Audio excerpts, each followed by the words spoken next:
Ouais, tombé du ciel, tombé du ciel. Akwea, tombé du ciel. Alex Ntima kobosana te Moro Tezoya. Il faut qu'on explique mon qu'il est bah on a catastrophe. Surprise kaka zala l'aise. En tout cas. Surprise kaka na boy ko dévoiler. Alex, merci beaucoup. Merci. Les amis de Alex Ntima bautalayo va soutenir nga makasi. On a un événement oyo. Nous avons Maria Pombe, Cordon Wasenga, Jetou Beno, Israël Nash. Et puis tout ça. Très bien. Dival Kassongo, il y a Kassan complexe OK. En tout cas, merci beaucoup les amis d'Alex Ntima. N'engé pour soutenir Alex Alala na Didas Arena pour na aya ko assister na concert ko ya Wenge musique à maison mère en tout cas beaucoup ne toujours boza na soudé bon moko pour na bonne marche puis à culture congolaise mais boyebi Wenge musique les orchestres na bino vraiment ba surprise les amis mais morote na kotongo ce qu'on a fait un fond.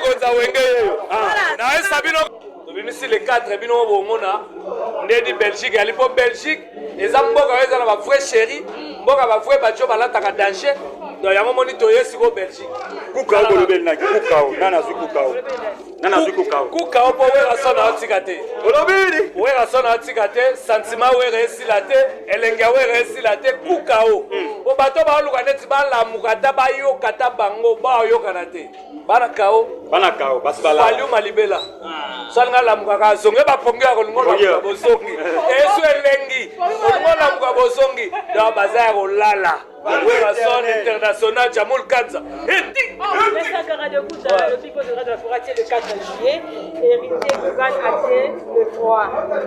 Non, c'est ça la famille, non, je sais pas. Wana tobenga mo double zénith. Ndenge tometaki ba double zénith, ndenge lelo wera son Rwanda forêt, mwana na ye, bana na ye ba sala ba makambo minene. Likambo bana bazoboya wewa. Nana ngaboya. Likambo bana izo sala polémique wewa.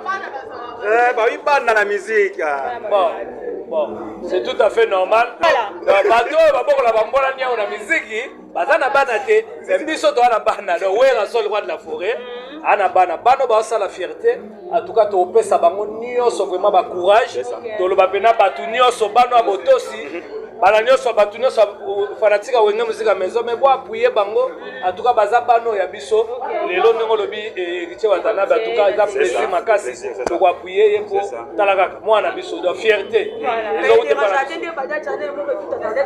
et tout ani lelo et double zénith et tout ani lelo mo za double zénith bandiawa après to ya double zénith double zénith mais séparé donc moko na France moko na Belgique les ara eloko moko donc mwana azo honorer papa pe apesaki bana na bango nyonso nde baloba mokako swanga apesa torche bomona yango te depuis kitango balobeli epa wera bomoni te basaka jete loko etikali ka wera kobeta habite saka soka mise mo ata deuxième équipe bobeta na Japon mise deuxième équipe bobeta na Japon donc voilà quoi en tout cas merci na presse talaka respect na bino na bika ya rolaka Chantale azotala et puis des fois te boyebi kaka Dominique Litanda na pesi vraiment ba salam talaka ka Vetisho Changala ya te ozambota des fois te et puis David Mangaya pe merci à trop na bana nyonso monde ate billetterie zo fongama le 11 le 11 déjà dans le 11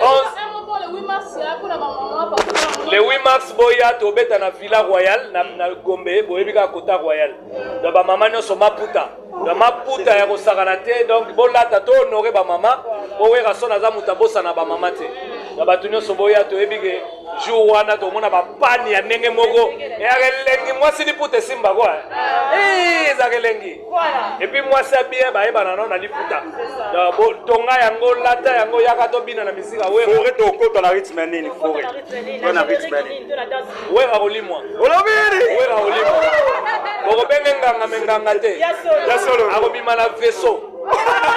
Donc deux fois hélicoptère et que quoi na salle. Voyez deux fois te. Donc on a un missile. Bana Belgique ba ebi déjà. Ouais, qui dit ouais ba to ebi nenga koya. Qui dit ouais ba ebi spectacle a koya nango. Donc deux fois te et puis côté sécurité mettre ninja sikate na ozala. Des fois te pour y na Belgique à nda quoi. Ah nda quoi ça va. Mais babi jié ba date c'était belé, ba te belé ba te ba date na jié. En tout cas, tozaka na gâteau. Mutunyo so na part na ya gâteau. Donc joyeux anniversaire. Joyeux anniversaire. Owera son na ndenga mabete muto lelo azo maintenir. Si lelo ba benga le tenant du titre. Pour battre belé bazaka na ye ba naja ba msu ba kenda ba zo ba ngopete na maiba dinda. Donc voilà Owera son le roi de la forêt les 4 donc en Belgique il y a Rolobezate Owera son na muto artiste international il y a la niveau de la fête Kalinga Thompson ça garantit c'est pas na belé ouais ouais bon c'est biso ke boza na pas na belé ngai gut na ba leader rebelle on a vu na ba leader rebelle na ba leader rebelle oso biso tozala ratende boyeba ba mission nyoso te bo biso to bundaki yango ne ba mission ba bima na utaka ba porte na ba mission ba koma ba leader na ba leader de saga de kuta na yo vraiment concert depuis comment nyoso za mwana we en tout cas félicitations depuis kalakisa vraiment que azaka kapomba formation na kitoko accéléré alakisi donc nde balobaka l'élève a compris les leçons donc il a compris les leçons abeti kitoko en tout cas nde toza boye Owera son roi de la forêt alinga te tolobaka ebele ya so tel pe na ba YouTube ebele to limwa totika bato bakoloba baloba biso to bato to oyande to beti pona aja wero mona uta na singa zo kweya ebele so pe singa peke crise ava kutekita mais Owera son état sportif aye et puis bana ebele lelo ya kolobeza te po mutabimisi bana ebele musique lelo référence Owera son même na poto bana nano so bomo na babeta na poto ba se référent na musique a Owera bana Owera son le roi de la forêt yango moni biso to ala ba besoin ba polémique te polémique to tikeli yango bato ba osala polémique biso to sane musala to beta musique poto se ba sila ba sala polémique mais botikela be baninga tambo ba sila rudu te ba kufa sila ne mo te Owera son lelo aza référence mutu oyo lelo so to bandio tshana nenga Congo ne ba papa oyo ba rasute personnel papa la biso batabulei Owera son atiki génération donc génération lelo rien à voir si akiti toute génération confondue ba to ka saki Owera azala ba fanatique ya mikolo et tant que beta na reine grand paris sika génération berceau botama ba moni ke Owera tina berceau bana ba bébé wana ne ba fanatique ya Owera parce que lelo ba bimi minu ba msu ba bali ba msu ba boti ba saka na Owera donc yango moni ba bi omniscient omnipotent en Amérique Owera son on peut ça ba concert ya États-Unis ya Japon zali on va pas l'expression de biso contrat biso ne to kima ba contrat ba contrat ke belé on a mettre katakata kampa liboko po eleke belé parce que total la ndenge nini to go luka to banda ko pona moko Mulongola neti tombé du ciel. Tombé du ciel, on a coutu bon, c'est-à-dire Allah la grande maison, la maison mais ça jamais. Alex Ntima, il y a un état. On a présenté Bruno Lubika. Ah, bon mon propre. Bon mon propre. Tombé qui est au moni. Bon, dans la maison de changement en acquis monté le plan. Bon, on va sur 1 million dans 2 jours.